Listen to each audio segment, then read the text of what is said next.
नमस्कार। आज हम वक्त में पीछे चलेंगे, एक ऐसे सफर पर जहां हम पत्थर में लिखी एक कहानी को समझने की कोशिश करेंगे। एक ऐसी कहानी जो हजारों साल पुरानी होकर भी आज हमें सोचने पर मजबूर कर देती है। जी हां, हम बात कर रहे हैं एक प्राचीन और शानदार इमारत की, जो अपने अंदर ना जाने कितने ही राज छुपाए हुए। तो सवाल ये उठता है कि आखिर ये विशाल ढांचा, ये सांची का महान स्तूप है क्या? इसे क्यों बनाया गया? और सबसे जरूरी बात, ये हमें करीब 2500 साल पहले की दुनिया, उस दौर के लोगों की सोच और उनके विश्वासों के बारे में क्या बताता है। चलिए, आज इसी दिलचस्प पहेली की परतें खोलते हैं। आज के हमारी पड़ताल इन 5 हिस्सों में होगी। हम सांची के रहस्य से शुरू करेंगे, फिर उस दौर में चल रही विचारों की क्रांति को समझेंगे। इसके बाद बुद्ध के दिखाए रास्ते पर चलेंगे, पत्थरों पर उकेरी गई कहानियों को पढ़ेंगे और आखिर में विरासत के एक बहुत जरूरी सवाल पर बात करेंगे। तो सबसे पहले चलिए सांची की अपनी कहानी से ही शुरू करते हैं। देखिए, ये उन गिने चुने प्राचीन जगहों में से है जो आज भी इतनी अच्छी हालत में हमारे सामने खड़ी हैं। और इसका बचना, सच कहूं तो किसी चमत्कार से कम नहीं था। हुआ ये कि जब 19वीं सदी में सांची को दोबारा खोजा गया, तो यूरोप के लोगों की इस पर नजर पड़ गई। फ्रांसीसी और अंग्रेज दोनों ही इसके सबसे खूबसूरत हिस्से यानी पूर्वी तोरण द्वार को उखाड़कर अपने साथ ले जाना चाहते थे। सोचिए, लेकिन किस्मत अच्छी थी कि वे प्लास्टर से बनी एक नकल लेकर ही मान गए और असली तोरण द्वार और पूरा का पूरा सांची अपनी जगह पर ही सलामत रह गया। और सांची के बचने के पीछे सिर्फ किस्मत नहीं, बल्कि भोपाल की बेगमों की समझदारी का भी बहुत बड़ा हाथ था।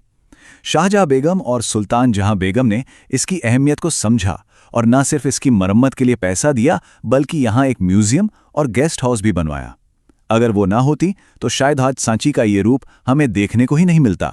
लेकिन देखिए, सांची सिर्फ एक इमारत नहीं है, ये अपने जमाने की सोच का एक जीता जागता सबूत है। ये उस दौर में बना था जब सिर्फ भारत में ही नहीं, बल्कि पूरी दुनिया में विचारों की एक जबरदस्त क्रांति चल रही थी। ये बात है करीब 600 ईसा पूर्व की। और ये दौर सिर्फ भारत के लिए ही खास नहीं था। जरा सोचिए, ईरान में ज़रथुस्त्र, चीन में कन्फ्यूशियस, यूनान में सुकरात और प्लेटो, और भारत में महावीर और बुद्ध। पूरी दुनिया में एक साथ नए नए चिंतक सामने आ रहे थे, जो जिंदगी के बड़े बड़े सवाल पूछ रहे। भारत में ये बदलाव बहुत साफ दिख रहा था। एक तरफ थी पुरानी वैदिक परंपरा, जिसमें यज्ञ किए जाते थे और देवताओं से अच्छी फसल, संतान और लंबी उम्र जैसी चीजें मांगी जाती थीं। वहीं दूसरी तरफ उपनिषदों के चिंतक अब कुछ गहरे सवाल उठा रहे थे, जैसे जिंदगी का मतलब क्या है? क्या मौत के बाद भी कुछ होता है? ये कर्म और पुनर्जन्म क्या है? और इन्हीं नए विचारों की लहर में से एक विचार सबसे ज्यादा प्रभावशाली साबित हुआ। एक ऐसा विचार जिसने सांची को उसकी असली पहचान दी, और वो था बौद्ध धर्म। ये कहानी शुरू होती है एक राजकुमार सिद्धार्थ से, जिन्हें दुनिया के हर दुख दर्द से दूर एक महल में रखा गया था। लेकिन एक दिन जब उन्होंने एक बूढ़े, एक बीमार और एक मृत व्यक्ति को देखा, तो उनका जीवन हमेशा के लिए बदल गया। उन्होंने सच की खोज में अपना राजपाट, अपना घर परिवार सब छोड़ दिया, और सालों की साधना के बाद उन्हें ज्ञान मिला और वे बुद्ध कहलाए। तो बुद्ध की शिक्षा क्या थी? उन्होंने सिखाया कि ये दुनिया स्थायी नहीं है, सब कुछ बदल रहा है। दुख जिंदगी का हिस्सा है, लेकिन इससे निकलने का एक रास्ता है, और वो रास्ता न तो बहुत ज्यादा कठोर तपस्या का है और ना ही बहुत ज्यादा भोग विलास का। वो रास्ता है मध्यम मार्ग का। बुद्ध ने अपने विचारों को फैलाने के लिए एक संघ बनाया। ये भिक्षुओं और भिक्षुणियों का एक संगठन था, और इसकी सबसे खास बात यह थी कि इसमें किसी भी जाति या वर्ग का कोई भी इंसान शामिल हो सकता था। राजा हो या गुलाम, संघ में आके सब बराबर हो जाते थे। ये उस जमाने के लिए एक बहुत बड़ी, एक क्रांतिकारी बात थी। अच्छा, अब आप सोच रहे होंगे कि इन सब बातों का सांची स्तूप से क्या लेना देना है। तो भाई, लेना देना है और बहुत गहरा है।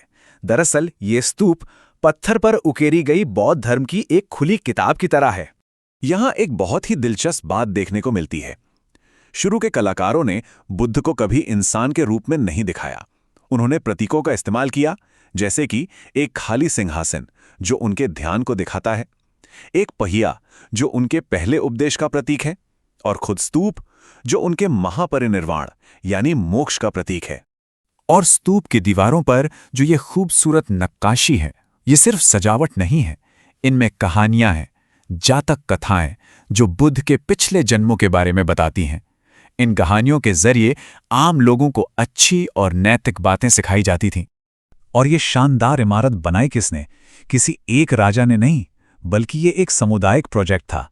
राजाओं ने पैसा दिया, व्यापारियों ने दान दिया, हाथी दांत का काम करने वाले कारीगरों ने अपनी कला दी और सैकड़ों आम औरतों और मर्दों ने भी इसके लिए दान दिया।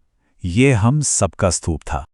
और आखिर में सांची हमें अपनी विरासत, अपनी धरोहर और उसे संभालने के बारे में एक बहुत जरूरी सबक सिखाता है।